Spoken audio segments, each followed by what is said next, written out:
Assalamualaikum warahmatullahi wabarakatuh dan selamat sejahtera kepada Encik Muhammad Fawis bin Bakri selaku pensyarah UPM 3252 Wacana Akademik Bahasa Melayu dari kumpulan AJ.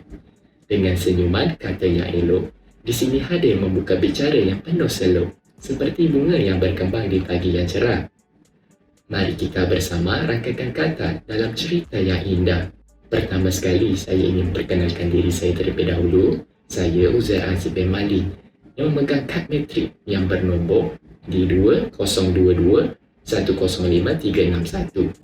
Tahukah anda iceberg terbesar di dunia yang berada di Antartika kini semakin mencair? Petikan laporan berita dari laman web Astro Awani, iceberg yang dinamakan A23A panjangnya sahaja 170 km dan 25 km lebar bersamaan 5 kali ganda besar dari negeri Perlis. Sejajar dengan tajuk yang saya ingin sampaikan, iaitu kesan pemanasan global di dunia memberi impak kepada perubahan iklim yang melanda. Menurut Muhammad Zulhafiz Said 2023, dalam jurnal konflik di Pusat Pemindahan Banjir di Padang Terap Kedah tampak memberi kesan sampingan yang banyak. Antara penulisan beliau mengatakan, perubahan iklim merupakan fenomena yang memberi dampak serius kepada manusia dan ekosistem. Kenaikan suhu, jerebu, pemanasan global dan pencairan ais di kutub-kutub dunia adalah beberapa contoh dampak negatif yang terjadi akibat perubahan iklim. Di Malaysia, salah satu dampak yang signifikan dari perubahan iklim adalah fenomena banjir, terutama pada musim ketujuh di pantai timur semenanjung Malaysia, dan juga dipengaruhi oleh perubahan monsun. Banjir dapat menyebabkan kenaikan aras air yang melimpah dari sungai, membawa dampak buruk pada tanaman, ternak dan properti seperti yang terjadi di kawasan Padang Terap pada tahun 2005 dan 2010. Untuk mengurangi dampaknya, pusat pemindahan banjir biasanya disediakan, tetapi sayangnya keadaan pusat pemindahan seringkali tidak memadai. Infrastruktur yang tidak lengkap dan keadaan yang kotor dapat meningkatkan tekanan emosional pada para pengungsi, bahkan menyebabkan konflik di dalam pusat pemindahan. Selain dari kesan ini, pemanasan global khususnya perubahan iklim telah menyebabkan peningkatan gas rumah hijau.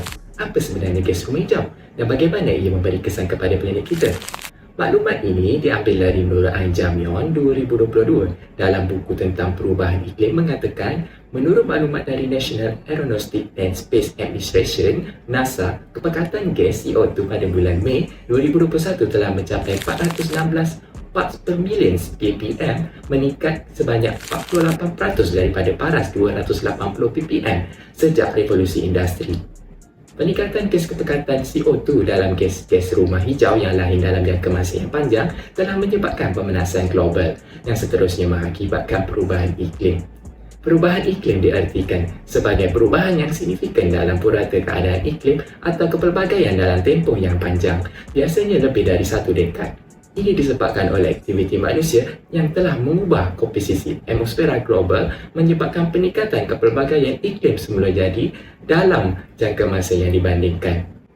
Perubahan iklim tidak hanya memberi kesan kepada keadaan cuaca, tetapi ia juga memberi dampak serius kepada aspek ekonomi dan sosial, dan yang lebih membimbangkan ialah ancaman terhadap alam sekitar. Peningkatan suhu bumi yang berterusan boleh mengakibatkan fenomena cuaca yang lebih ekstrim dan berbahaya, termasuk gelombang panas, kemarau, hujan lebat dan banjir. Di Malaysia, pertumbuhan pesat dalam sektor tenaga merupakan antara faktor yang menyumbang kepada peningkatan pelepasan CO2. Pada tahun 2019, Malaysia merekodkan pelepasan CO2 yang tertinggi sebanyak 272 juta ton.